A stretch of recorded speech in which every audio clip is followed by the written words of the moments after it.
السلام علیکم ناظرین، اس ویڈیو میں ہم آپ کو حضرت علی کی زندگی کے بارے میں کچھ حالات بتاتے ہیں۔ ان کی ابتدائی زندگی کے حالات، قبول اسلام، ہجرت مدینہ پر ایثار، غزوات میں حصہ، حضرت فاطمہ سے نکاح، خلافت، شہادت، عرصہ خلافت۔ تو بسم اللہ الرحمن الرحیم، شروع کرتے ہیں اللہ کے نام سے جو نہایت رحم کرنے والا ہے۔ تو ابتدائی حالات: نام علی، کنیت ابو الحسن ابو تراب تھی۔ آپ کی والدہ نے حیدر شیر کا لقب رکھا تھا۔ آپ کے والد کا نام ابو طالب اور والدہ کا نام فاطمہ تھا۔ آپ والد اور والدہ دونوں کی طرف سے ہاشمی اور آپ صلی اللہ علیہ وسلم کے حقیقی چچا زاد بھائی تھے۔ آپ بعثت نبوی سے تقریباً 10 برس پہلے پیدا ہوئے۔ خوش قسمتی کی بات یہ کہ آپ نے آغوش نبوت میں ہی تربیت پائی۔ حضرت علی کے والد حضرت ابو طالب مکہ کے نہایت ہی ذی اثر بزرگ تھے۔ حضور کریم صلی اللہ علیہ وسلم نے انہی کی شفاعت میں پرورش پائی اور بعثت نبوت کے بعد انہی کے زیر حمایت مکہ میں دعوت حق کا اعلان کیا تھا۔ قبول اسلام: حضرت علی کی عمر ابھی 10 سال تھی کہ آپ صلی اللہ علیہ وسلم نے نبوت کا اعلان کیا۔ جب آپ صلی اللہ علیہ وسلم نے حضرت علی کو دعوت اسلام دی تو انہوں نے فوراً آپ صلی اللہ علیہ وسلم کی دعوت پر لبیک کہا۔ آپ بچوں میں سب سے پہلے اسلام لائے۔ اسلام قبول کرنے کے بعد حضرت علی کی زندگی کے 13 سال مکہ معظمہ میں بسر ہوئے۔ آپ صلی اللہ علیہ وسلم جب مکہ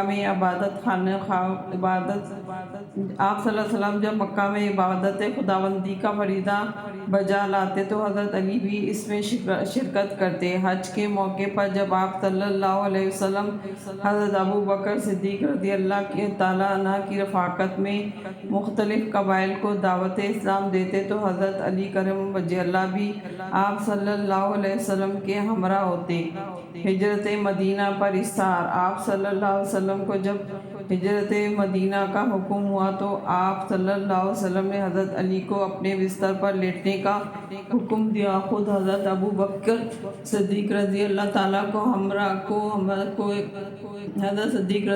تعالیٰ کو ساتھ لے کر وہ مدینہ روانہ ہوئے۔ اس وقت آپ صلی اللہ علیہ وسلم کے بستر پر سونا موت کو دعوت دینا تھا، مگر حضرت علی نے ارشاد نبوی کی تکمیل کی اور 3 دن تک مکہ میں رہے۔ آپ نے امانتیں لوگوں کو پہنچائی، پھر مدینہ کو روانہ ہوئے۔ جون کا مہینہ تھا اور عرب کی جہاں سو گرمی تھی، تاہم آپ نے پیدل 300 میل کا فاصلہ صرف 3 دن میں طے کیا۔ پاؤں زخمیوں سے چور ہو گئے۔ آپ صلی اللہ علیہ وسلم نے لعاب دین لگائے تو ٹھیک ہو گئے اور پھر کبھی شکایت نہ ہوئی۔ غزوات میں شرکت: حضرت علی نے غزوات تبوک کے سوا تمام غزوات میں شرکت کی اور کفار کے طاقتور پہلوانوں کو مات دی۔ کسی جنگ میں بھی آپ کے استقلال میں کمی نہ آئی۔ حضرت فاطمہ سے نکاح: آپ صلی اللہ علیہ وسلم نے اپنی پیاری بیٹی حضرت فاطمہ کا نکاح حضرت علی سے کروا دیا۔ حضرت علی کے پاس اس وقت ایک گھوڑا اور ایک زرہ تھی۔ آپ صلی اللہ علیہ وسلم نے فرمایا زرہ فروخت کر دو۔ آپ نے اسے 480 درہم میں فروخت کر دیا۔ آپ صلی اللہ علیہ وسلم نے ضروری اشیاء منگوائیں، نکاح پڑھوایا اور علی فاطمہ کو خیر و برکت کی دعا دی۔ حضرت فاطمہ کا کل جہیز 1 چادر، 1 مشکیزہ، 1 چکی، 2 گھڑے اور چمڑے کا ایک گدا تھا جو کھجور کی چھال سے بھرا تھا۔ عمر بھر سید النساء حضرت فاطمہ کا یہی متاع خانہ رہا۔ خلافت: حضرت عثمان کی شہادت کے بعد 3 دن تک مسند خالی رہا۔ اس عرصے میں لوگوں نے حضرت علی سے اس منصب کو قبول کرنے کے لیے سخت اصرار کیا۔ آپ نے پہلے تو اس بارے گراں کے اٹھانے سے انکار کر دیا، لیکن آخر میں مہاجرین و انصار کے اصرار سے اسے قبول کر لیا۔ مسجد نبی صلی اللہ علیہ وسلم میں آپ کے ہاتھ پر بیعت ہوئی اور اس طرح آپ باقاعدہ حضرت عثمان کے بعد خلیفۃ المسلمین بن گئے۔ شہادت: حضرت علی 19 رمضان المبارک 40 ہجری کو فجر کی نماز کے لیے نکلے تو بدبخت عبد الرحمن بن ملحجم نے آپ پر حملہ کیا۔ حضرت علی کو کاری زخم آیا۔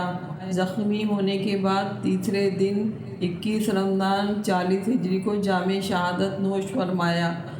آپ کو کوفہ سے نجف کے مقام میں دفن کیا گیا۔ آپ کی خلافت کی مدت تقریباً 4 سال 9 ماہ تھی۔ یہ تھا حضرت علی کے بارے میں آپ کی انفارمیٹیو ویڈیو۔ اگر آپ کو یہ ویڈیو پسند آئی ہو تو پلیز لائک، شیئر، کامنٹ کر دیجیے گا۔ ایسی اچھی ویڈیو دیکھنے کے لیے ہمارے چینل کو سبسکرائب کریں۔ شکریہ۔